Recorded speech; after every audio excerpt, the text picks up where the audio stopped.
No, serial number 541 and 542, both petitioners, my lord, they are challenging the impugned order, annexure P10, my lord, by which the learned JMFC has taken cognizance for the offence under section 302 and 201 against the petitioners, my lord, on the private complaint filed by the respondent number 2, my lord. And the petitioner are also challenging. आप तो उठिए इसमें state की तरफ से this is on a private complaint, my lord.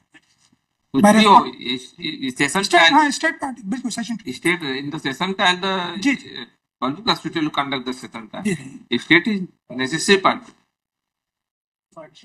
My lord, this matter relates to the custodial death of one prisoner, my lord, Mohsen, and this आप इसकी diary पहले बुलवाइए सर इसकी इनने पार्टी ही नहीं बनाया शायद बनवाया होगा जो क्रिमिनल रिवीजन में जो पार्टी था उसी को ही बनाया किसमें बताया 541 है ना जी 541 बने तो है बनाया party respondent number 2 state collector बनाया सर इनको चूंकि आप हमारी डायरी स्टेट को पार्टी थाने में रहती है my lord, ये क्रिमिनल रिवीजन में चूंकि यहाँ से डिफॉल्ट आता है क्रिमिनल रिवीजन के ऑर्डर में 2 पार्टी बनी हुई है उसमें उन्होंने थ्रू कलेक्टर बनाया नहीं वो तो नीचे बना दिया होगा ना लेकिन क्रिमिनल केस में इसमें कलेक्टर का तो कोई वो है नहीं कलेक्टर को कोई रोल ही नहीं रहता सर मतलब पूर्व में भी इसमें कोएक्यूज के केस में भी इसी तरीके से पार्टी बनाई गई है कोएक्यूज के केस में नोटिस भी हुआ है क्वेश्चन उसका नहीं क्वेश्चन एक प्रॉपर प्रोसीडिंग आगे बढ़ना चाहिए ना क्रिमिनल केस है तो कलेक्टर का कैसे वो होगा मतलब मेरा निवेदन ये था कि अगर मुझे जो इम्प्यूग्ड ऑर्डर लास्ट है हाँ उसमें जो पार्टीज बनाई गई हैं अगर आप देखेंगे क्या है वो कहाँ इम्प्यूग्ड ऑर्डर था जो लास्ट इम्प्यूग्ड ऑर्डर है वो है एनेक्चर P12 इसमें पेज 98 में आप देखेंगे विरुद्ध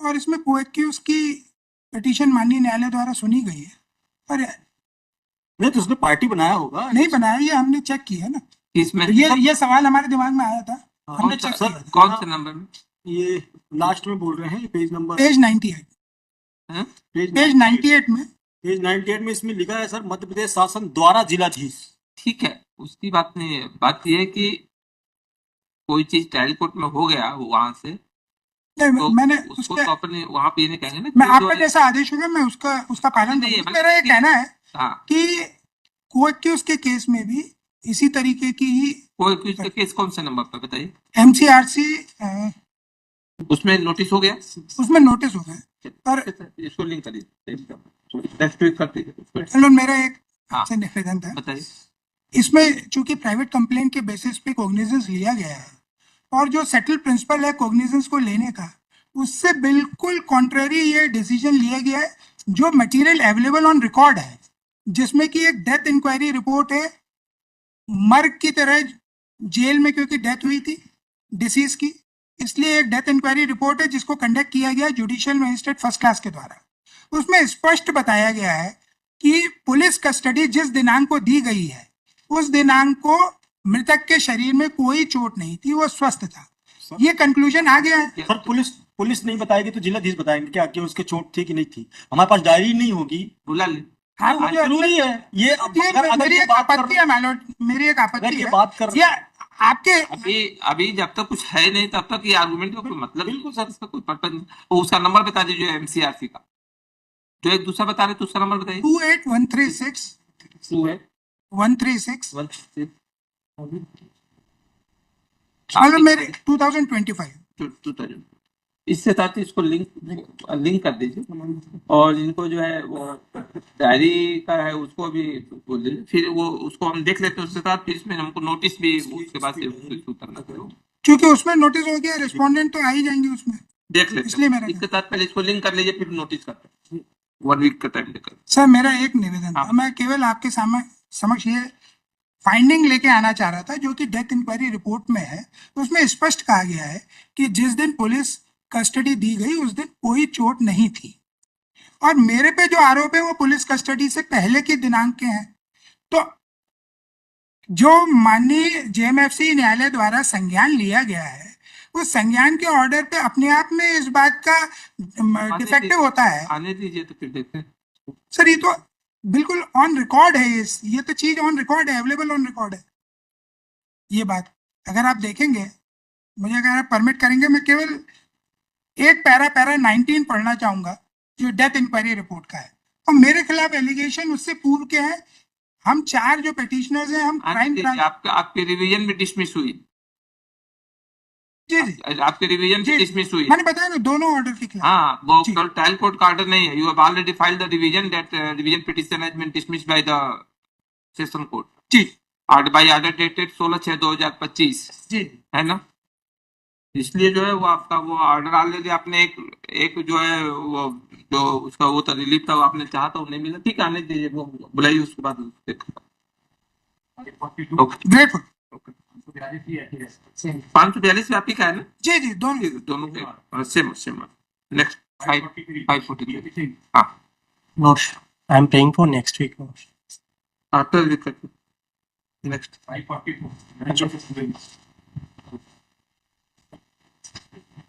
My lord. This under section 528, my lord. Witnesses, my lord. Applicant filed application. Annexure, page number 25, my lord. आप बताइए पहले मैटर क्या है ये। मैटर my lord, ये 138 के केस में जो डॉक्यूमेंट फाइल किया गया था, इम्प्यून्ड ऑर्डर क्या है। परिवादी impleaded order page number 25, my lord. 30, sorry, 30. Page number 30, regular A4.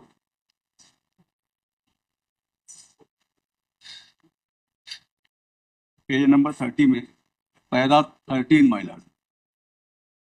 यह भी उल्लेखनीय है कि दस्तावेज प्रदर्श P2 एवं C के अंतर्गत बैंक अधिकारी द्वारा दिए गए हस्ताक्षर के संबंध में प्रश्न उत्पन्न किया। पहले ये बताइए ट्रायल कोर्ट का ऑर्डर कहाँ। ट्रायल कोर्ट का ऑर्डर को चैलेंज किया, my lord. ट्रायल कोर्ट का ऑर्डर काफी किस पेज पर लगी है। My lord, स्टेज तो अभी गवाही पे है। इसमें पिटीशन में किस पेज पर है ट्रायल कोर्ट की ऑर्डर कॉपी। ये 36 पेज, 36।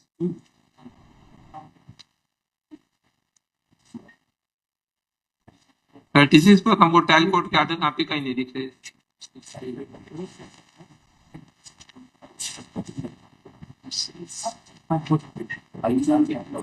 ये जो मजिस्ट्रेट के my lord 25 में है, एनेक्जर A2, जो 28/3/25 को रिजेक्ट किया, उसके बाद रिवीजन फाइल किया, वो एनेक्जर A4 है।